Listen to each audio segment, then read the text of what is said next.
Good morning. I want to welcome each of you to Heritage Universalist Unitarian Church on this first Sunday of September.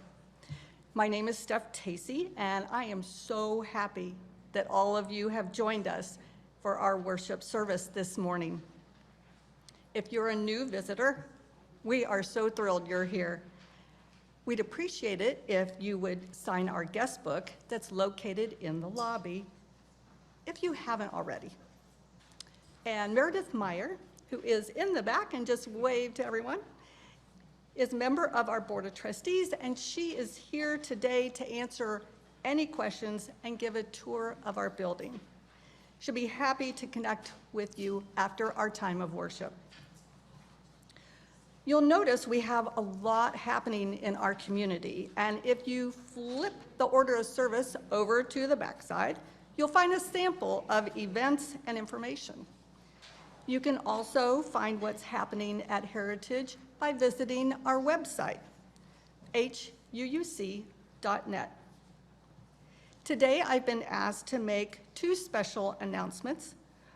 One is already in the list I just mentioned on the back of your order of service. On September 13th, we can go get our meals at Lucy Blue Pizza, which is located just around the corner from church on Clough Pike. They make outstanding pizza, and 20% of our sales will go to Heritage as a fundraiser. There are menus in the lobby that look like this with their information and all the good stuff they have to offer. And hey, this is an easy way to support our community. Our other announcement is that on October 1st, there is the Out of the Darkness Walk, which will benefit suicide prevention. And more information will be coming soon. If you want some information today, Rebecca Pace is here, and you could talk to her about it. She's right over there waiting. And now one last piece of business. Please silence or turn off any electronic devices so you can focus on absorbing the messages you're going to hear this morning. We have an incredible service for you today. Kathy Wade and I will be your guides for this worship experience, in which it truly has taken a village to create. Our village, to be exact. Throughout the service, several of our fellow Heritage members and friends will share their hearts and souls with us in poem and song. And let me tell you, you are in for quite a treat. Before we begin, I'd like to explain a little bit about how this will happen, so there are little or no surprises. Our poets and singer-songwriters will come up to the mic that will be in front of the altar, with one exception. One will be at the piano, and they will share their offering. Once they've finished, we'd like to give everyone a chance to quietly absorb the words and or the melody that you've just taken in. So after, we will have a short time of silent reflection. And at the end of that, Kathy will sound the chime, bringing us back, and the next poet or musician will come up. Rinse and repeat. And now, it's time to begin our journey. So let's pause, breathe in, breathe out, turn our focus inward, quiet our minds, and open our hearts as Kathy offers the call to worship.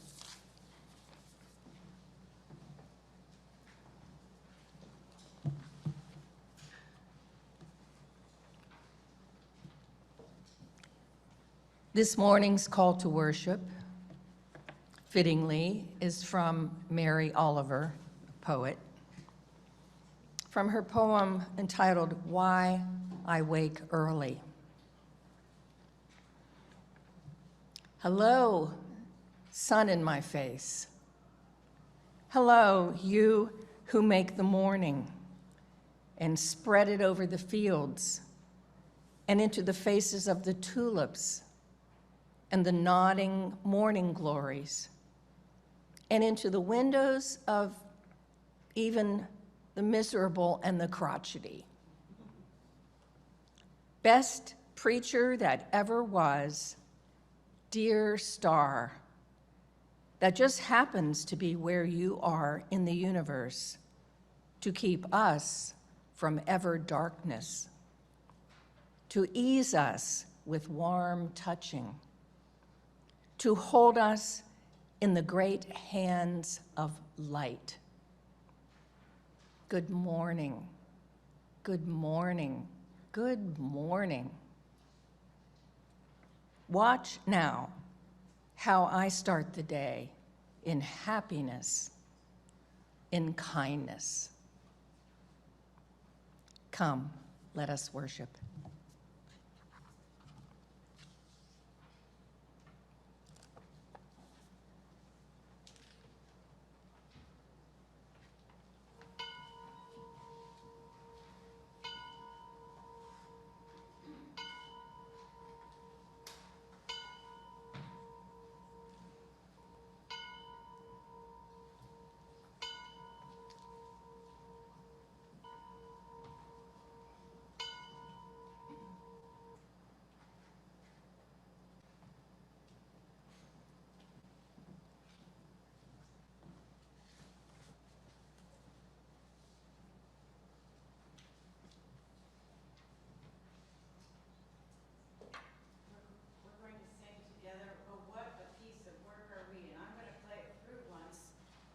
Because I don't think we've done this before.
Let us join together in our covenant. By this covenant, we affirm that love is the spirit of this church, the quest for truth is the sacrament, and service is its prayer, to dwell together in peace, to seek knowledge and freedom, to serve humankind in fellowship, to the end that all souls shall grow into harmony with the divine. Thus do we covenant with each other and with God.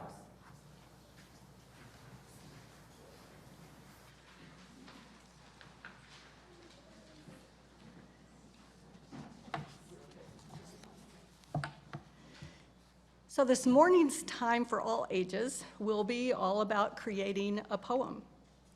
And I would love it if any kids, whatever age, would join me and Kathy up front. So anybody who wants to come who's feeling especially creative today, come join us.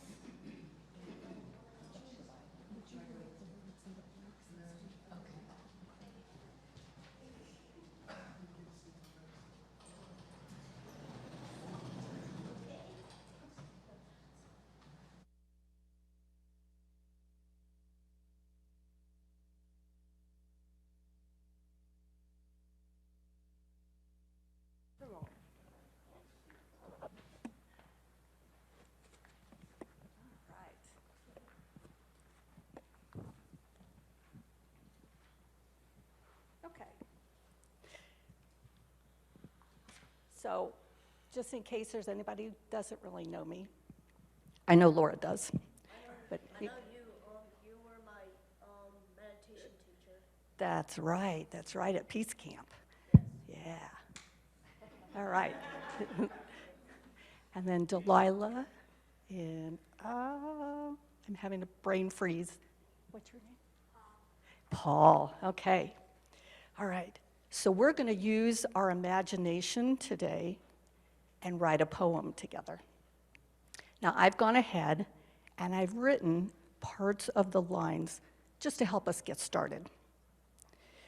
But you can see there are key words missing, and you get to complete our poem. So your part is super important because there's no poem without you. So poems are known for having some parts to them that happen most of the time. They're like a story, but they're written in a different way. Does anybody know something about poems? I wanted to create my own poem, but I was thinking of everybody can call me Atlas the Great. I love it. I'm going to be sure and do that from now on. Yeah. All right, so a couple of things that we're going to use when we write our poem is that the word that's at the end of a line can rhyme or sound like the end of the word at the next line. And then also, sometimes when you read a poem, it sounds like what I kind of call sing-songy. It's kind of like it's moving. Yeah, so it's like a wave of an ocean. So to give you all an idea of these two things, we're going to start by me reading you a poem, and it's called Why Nobody Pets the Lion at the Zoo. And it's by John Ciardi. Oh, cool. I've lost my page. Hang on a second.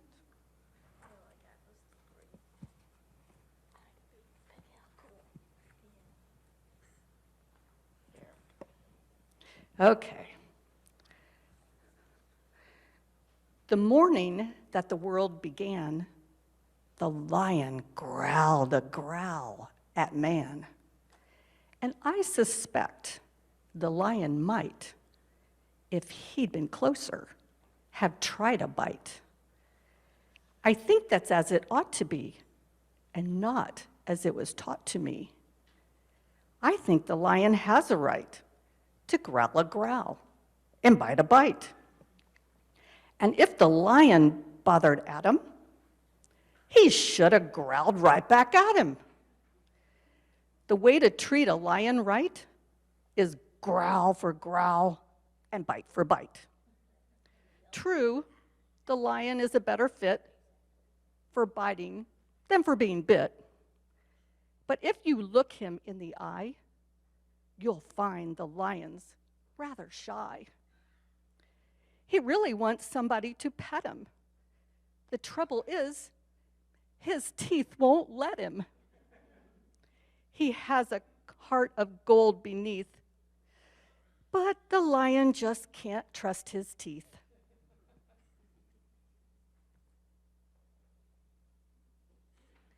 So could you hear the words that sounded the same? Yeah, okay. Kind of sounded like the words were moving. So now it's our turn, your turn. So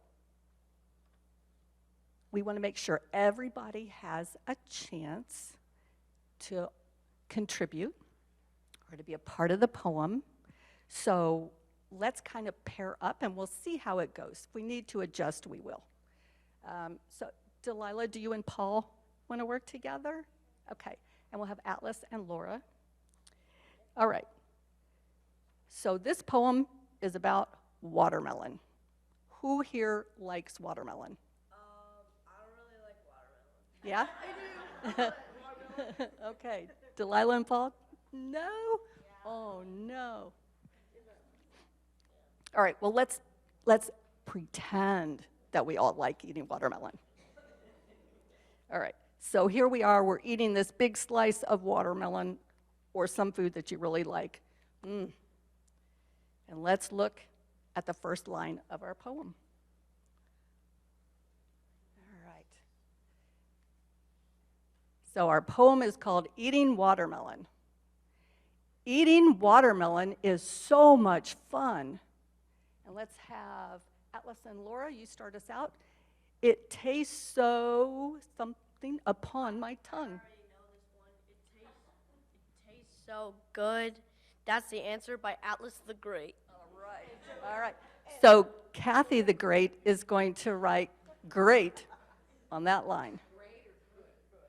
Oh, you want? It's good. Good. Sorry. You got me going with the word great.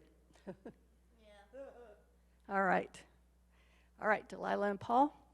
And something, so you're doing something, the seeds ranks as the best. Is there something that's really fun to? So you want to do something, it's like an action.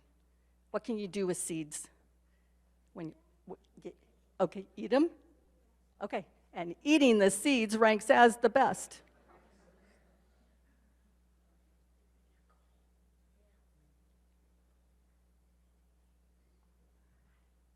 All right, back to you guys. I won't need something to eat the rest. I know. I won't need a fork to eat the rest. Another answer by Atlas the Great. Make it up cool. You like that, Laura? Yeah. Okay, okay.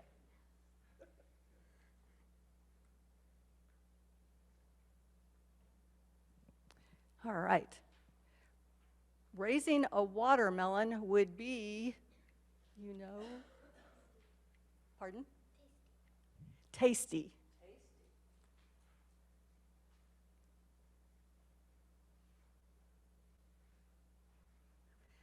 All right, now everybody together and you all agree on it. I just do something, and watch it grow. Laura? I just watch it. Well, we're going to watch it. What are you going to do I first? just waiting it for watch it grow. Okay? Well, I already got the answer, but I forgot now. Okay. So we're going to watch it grow. We got to do something to it. Plant it. Okay. Plant it and watch it grow. Or so I have been told. So let's read it through one time. All right. Eating watermelon is so much fun. It tastes so good upon my tongue. And eating the seeds ranks as the best.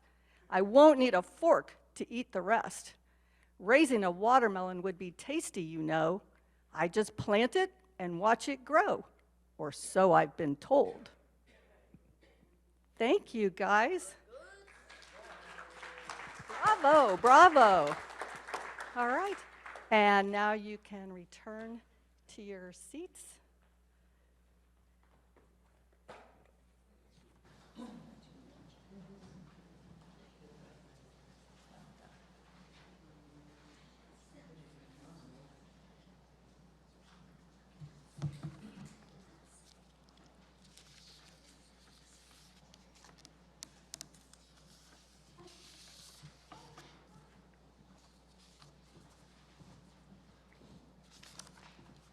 So, as you can see from your program,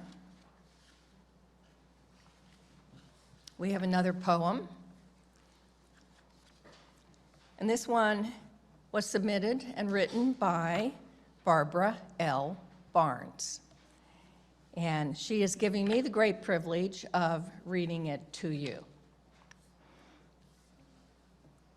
It's called The Unseen Herd, H-E-R-D, herd.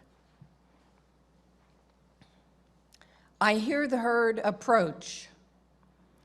In the dark, their trumpeting herald wakes me. Trying to grab that last blink of sleep, I monitor their progress, eyes closed. They are early today. I hear them one street over. Monday's sidewalk sentinels crash, thrown from their posts. Each clash leads to a behemoth's bellow, struggling into gear, a triumphant blast over trash. I hear the bellicose ballad fade. The bang, then growl rumbles, broken by a strident backup, beep, beep, beep. Then the pachyderm song returns louder as they lumber down my lane. The giants shriek in joy at my offerings. I hear the elephant's melody just for me, a screech of tasked brakes, the weary hydraulic sigh to a stop, a grunt lifting my bin, discordant clangs as my refuse tumbles into neighbors' collected discards. My emptied shells thud as it hits the driveway, the final blast of first gear thanks. I hear the municipal music diminish in the distance. My Monday starts with the gathering of last week's rubbish. Thankful for the unseen herd's brutish yet beneficial tune of boasts. I open my eyes, refreshed to face a new week. That's by Barbara Barnes.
A poem from Ansted, West Virginia. Thank you for the earth and the sky and the river, the air, the wind, the waves, and oh, the trees, their loving branches reaching out to me, the magnificent trees of these West Virginia mountains, displaying their wondrous beauty, exuding an abundance of grace. The grace of mountains, trees, each blade of grass, grace that is everywhere, found in this green, auspicious wonder of reverence, easily felt amidst this display of beauty, set there to entice my gratitude, a reassurance of what is right in the world, what is right inside me.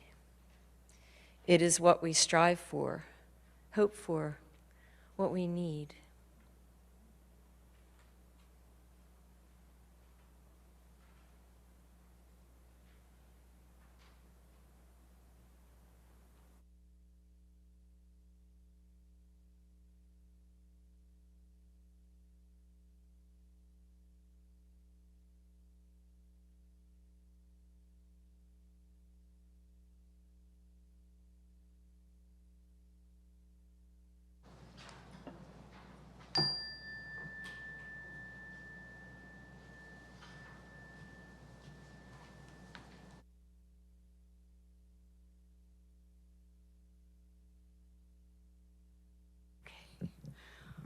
I guess I'm short. It's okay. Thank you. Missing you. It's 3 a.m. No moon, no light, and I am missing you. The chill air blows each barren tree. Yes, I am missing you.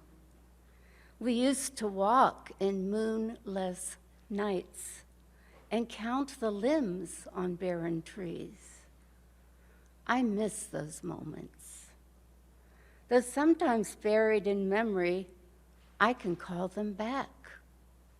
I can call them back.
This is a song that Karen Carpenter sang.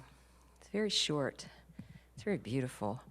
But Henry Mancini, he wrote the music for it, but his daughter wrote the words. I was looking it up to see who wrote it. And she had written it to a friend of hers when she was young. And he remembered that, and he decided to set it to music.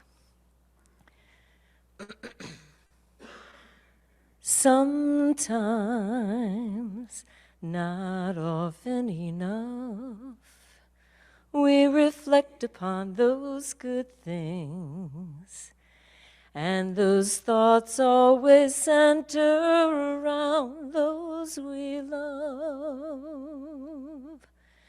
And I think about those people who mean so much to me, and for so many years have made me so very happy. And I count the times I have forgotten to say thank you, and just how much I love them.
the song that Valerie sang really leads right into our practice every week of Candles of Community.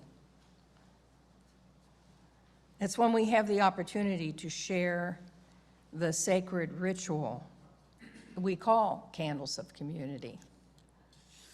A time to share a joy or a sorrow and to light a candle on the altar as a way of making our sharing both sacred and visible. First, we will read candle requests sent via email. And then we'll invite those of you in the sanctuary who want to share a joy or sorrow to line up on either side and come forward and take the mic from Steph and say your name and briefly share. And Steph will then light your candle. We'll also invite those who are worshiping with us online to share a joy or sorrow in chat, and we'll read them also after you've shared. Remember that you're always invited to light a candle in silence for an intention that you hold in your hearts. So first, and now, one final candle for all those unspoken joys and sorrows in our hearts.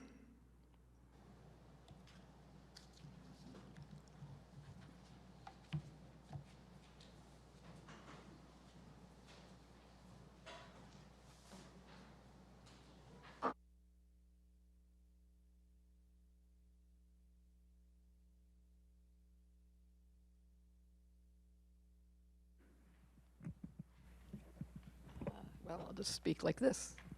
I'm Barbara Rohr, and this piece is entitled, "This I Have Learned." If your feet are cold, put on socks. If they're hot, take them off. Water your flowers every day in the summer. Do your dishes. Make your bed. Sweep the floor. Take a walk daily, preferably in the woods. Take a dog with you if you have one. It's always good to be kind. If it is raining, share your umbrella.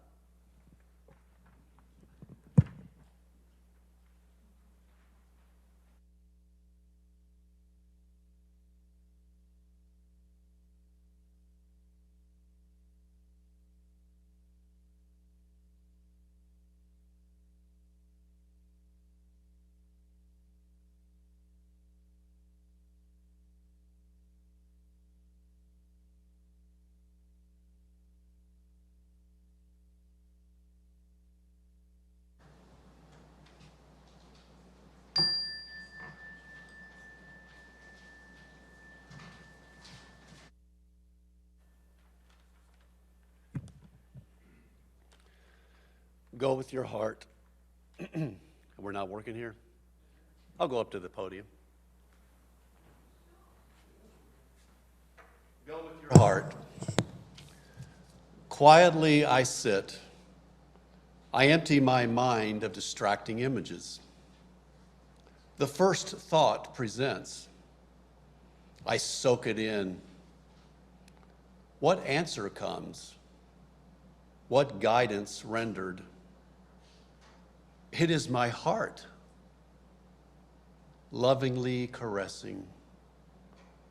My spirit leads internally to external action. Blueprints unfold, choices laid out. It is a game, an adventure, no demands, just options. Simple awareness of what is.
awaiting the setting sun, enjoying the company.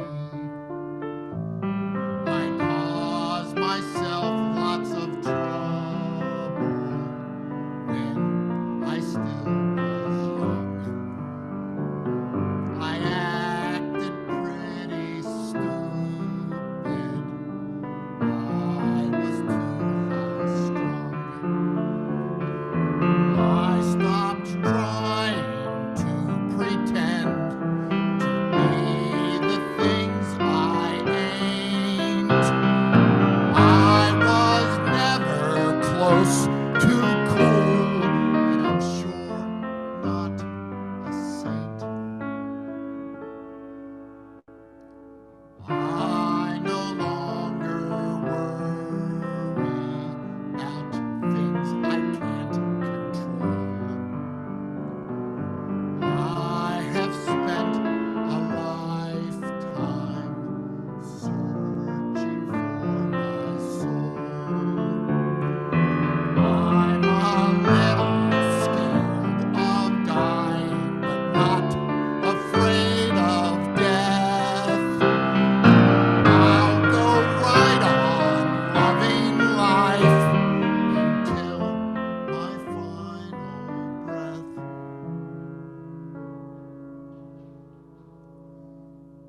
If I'm not always happy, I'm usually content. My life has not been perfect, but it has been well spent.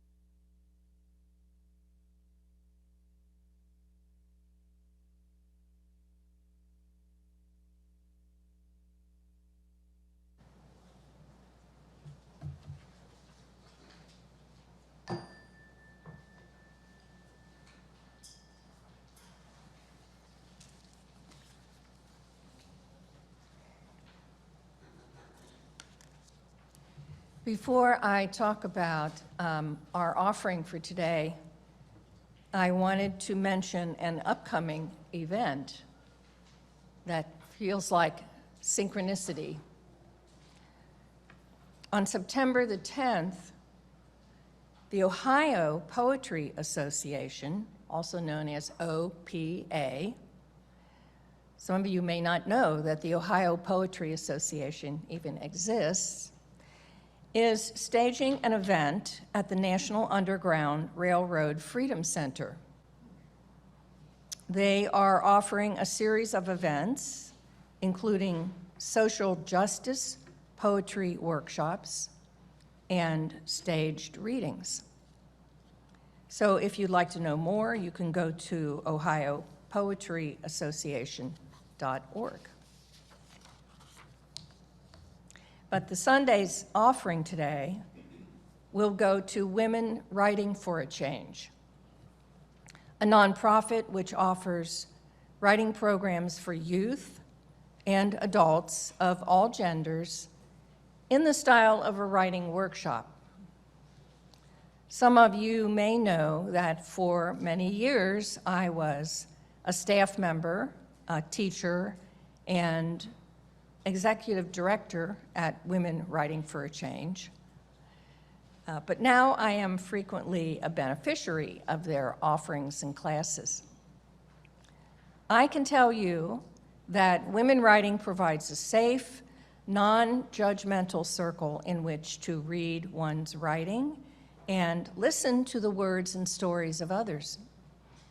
It was founded in 1991 by Mary Pierce Brosmer, a poet and teacher, and its mission is to create a community that embodies equity and encourages people to craft more conscious lives through writing. Women Writing for a Change does this first at their own writing hall in Silverton through workshops, writing classes, and sometimes visiting authors.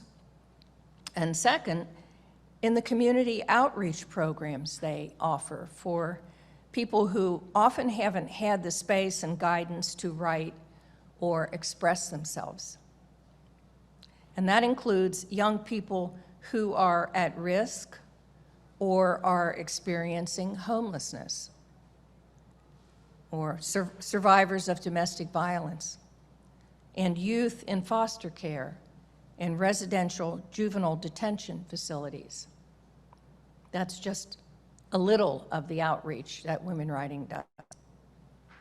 Your gift allows Women Writing for a Change to continue offering meaningful programming that affirms and acknowledges the value of an individual person's voice, nourishes creativity, and allows every participant to speak their truth and be listened to. As a nonprofit, Women Writing strives to be accessible to a wide range of participants, offering a lot of programming for free or on a sliding scale. So your contribution would help them cover the gap in funding and continue to offer writing classes and author presentations for everyone.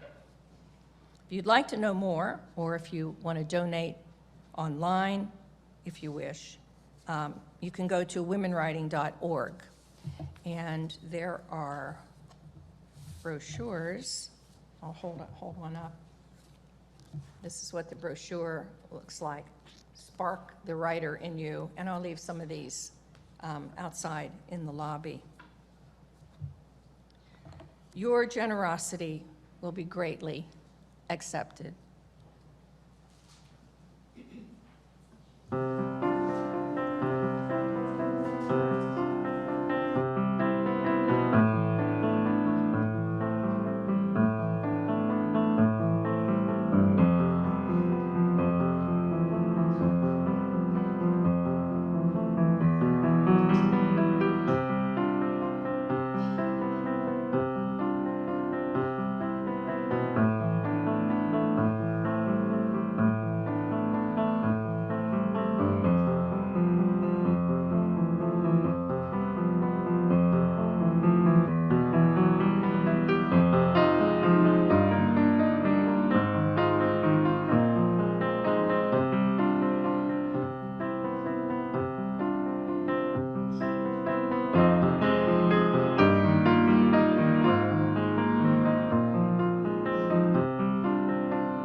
Thank you so much for supporting Voices.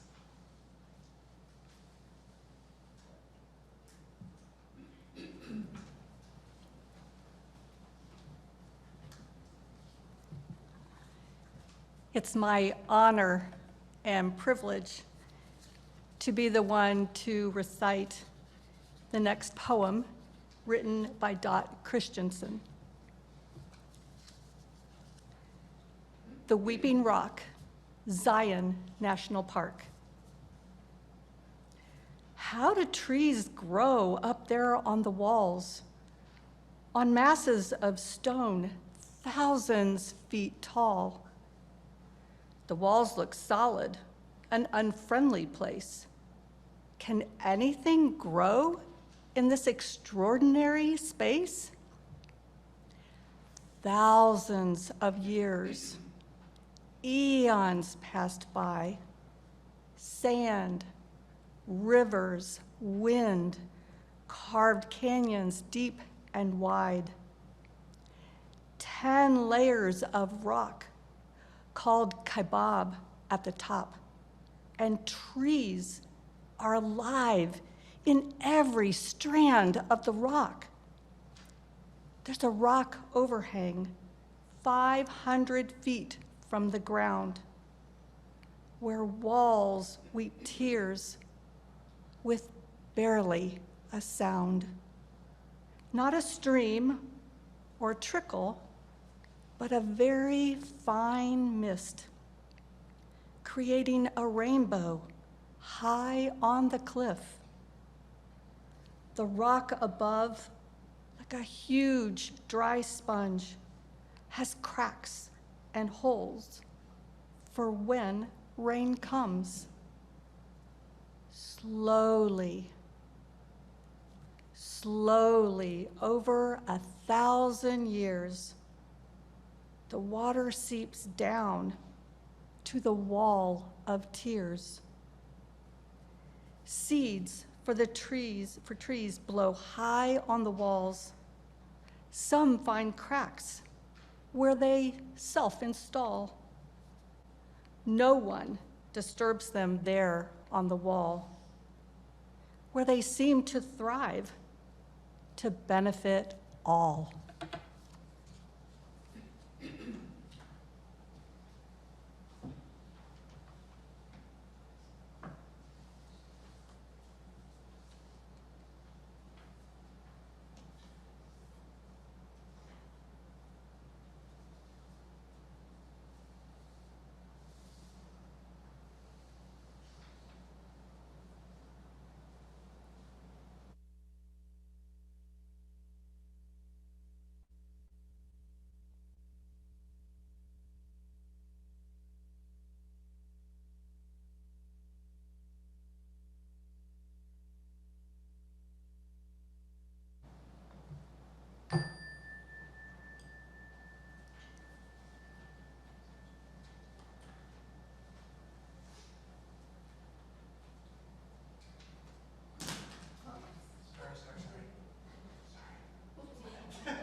Thank you. After John died, his sons and I went through myriads of boxes that he had placed on top shelves, and none of us had ever seen the contents of these boxes. But one of the things that we found were about a dozen poems that he wrote when he was 13 and 14 years old. They were all about winter, and that was his favorite season. So I'm going to read one of those. My dear winter, although it is winter, it seems much like spring. The bushes are budding, the robins, they sing. Oh, where is my winter? Are you under a log, damp and mildew? But wait a minute, I feel such a mist. It sweeps down upon me like a chilly kiss, resting on objects and steepless atop, damp and mildew. Frost and snow the fury does bring, covering housetops and tiny things. Down the road it hurries so fast, damp and mildew. But soon, my dear winter, you must be gone, singing your lonely farewell song, and back to the woods and under a log, damp and mildew.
This is a short poem I wrote for the love of my life. Fortunately, she and my wife Jackie are the same person.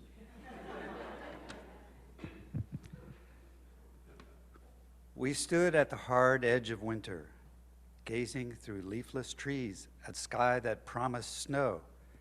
I looked to you, and you to me, and winter seemed to ease. Beneath the earth, a crocus planned to rise up with its kindred, to flood the snows with blossoms bright, to match the sun with floral light, bring winter to its knees. So you and I, together ever, stand in springtime's breeze.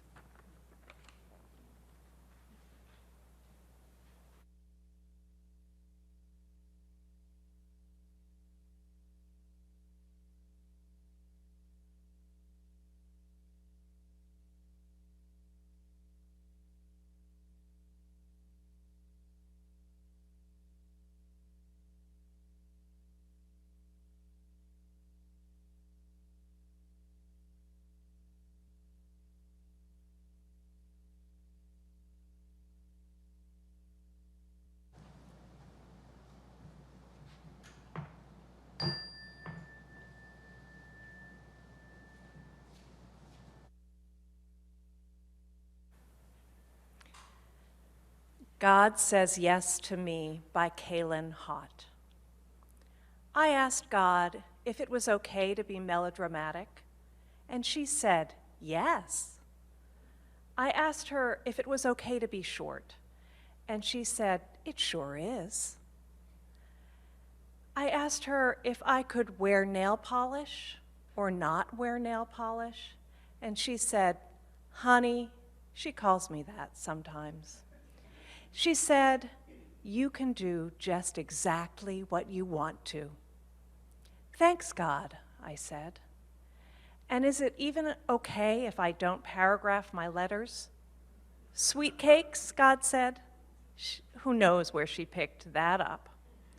What I'm telling you is yes, yes, yes.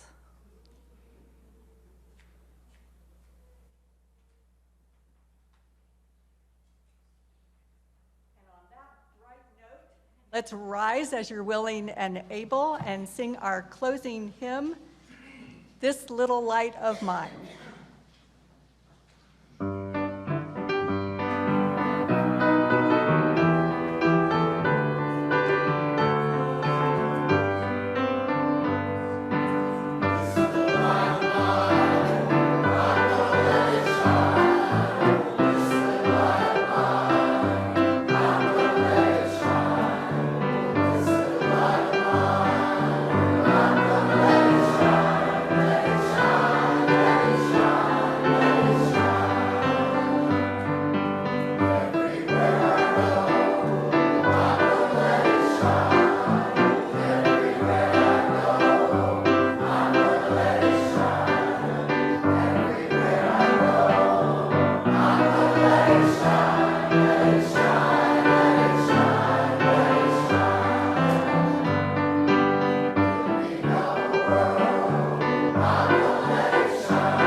And now, if you will all join hands around the sanctuary for our beloved benediction. And as you are doing that, I would just like to once again thank all of our poets, all of our singers, songwriters, including Sherry, who wrote the instrumental that you heard during the offertory, and the postlude that you will be hearing at the end of the service.